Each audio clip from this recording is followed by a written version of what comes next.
regardez New World Economy et nous vous disons merci pour votre fidélité. Voici le journal de l'économie.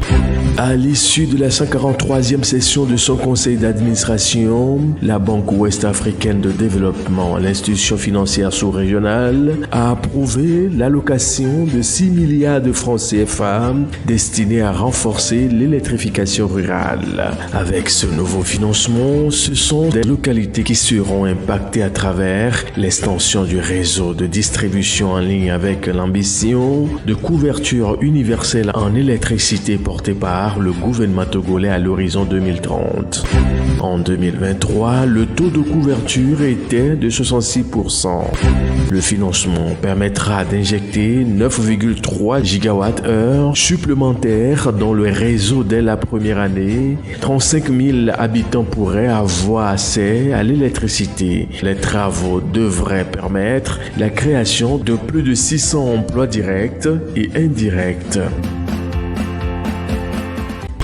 Au Kenya, la Banque nationale a lancé le 19 septembre dernier un fonds de 2 milliards de shillings, soit 15 millions de dollars, destiné au financement du secteur agricole. L'initiative, baptisée Kilimo Connect, devrait permettre de fournir des prêts aux agriculteurs pour le financement de leurs activités, l'acquisition d'équipements et le traitement post-récolte.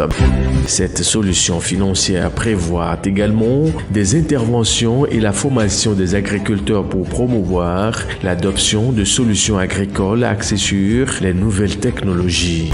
En 2022, le secteur agricole kényan n'a capté que 3,4% de l'ensemble du portefeuille de prêts alloué aux entreprises privées d'après les données de la Banque centrale du pays.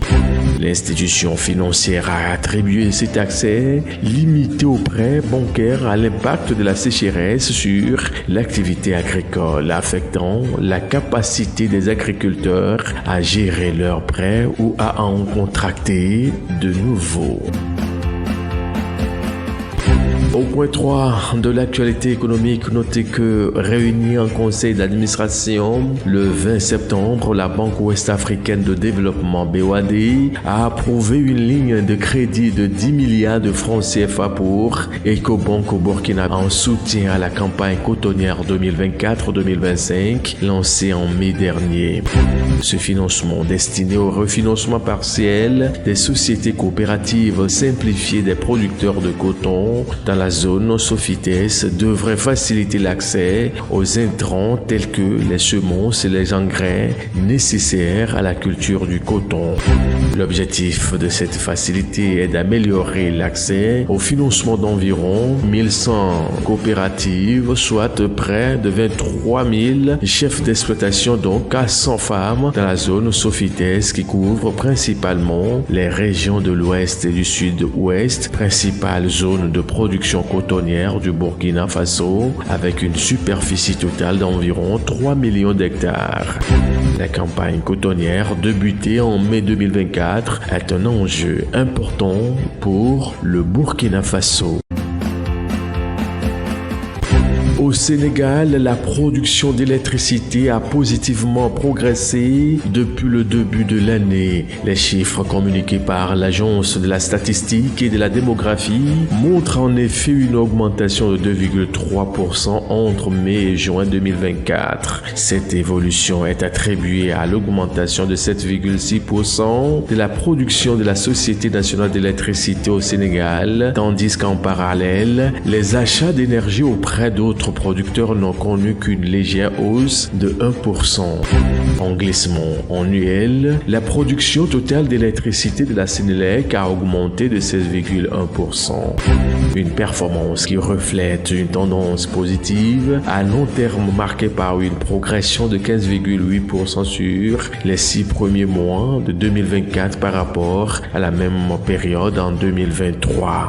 Ces chiffres signalent une amélioration continue de la capacité de production d'électricité au Sénégal. Une dynamique qui pourrait favoriser davantage d'investissements dans le secteur énergétique dans un contexte de perspective économique jugée globalement positive selon le Fonds monétaire international. Clôturons l'actualité économique de ce jour en Côte d'Ivoire pour vous dire que le projet de renforcement de l'axe Fresco-Sassandra-San Pedro Grand Bérébi a obtenu un financement de 28,6 milliards de francs CFA de la Banque ouest-africaine de développement. Les travaux sur ce tronçon d'environ 180 km, qui est une section de la route côtière couvrant 353,5 km, portent notamment sur l'élargissement de la chaussée.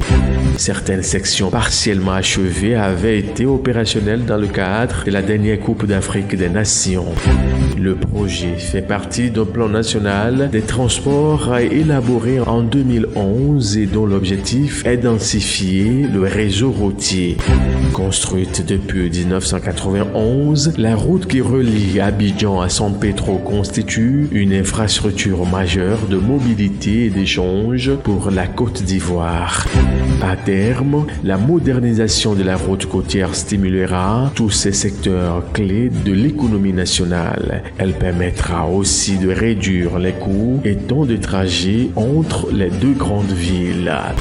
Messieurs, mesdames, merci. Merci de votre fidélité. Très bonne suite de nos programmes. À vous tous.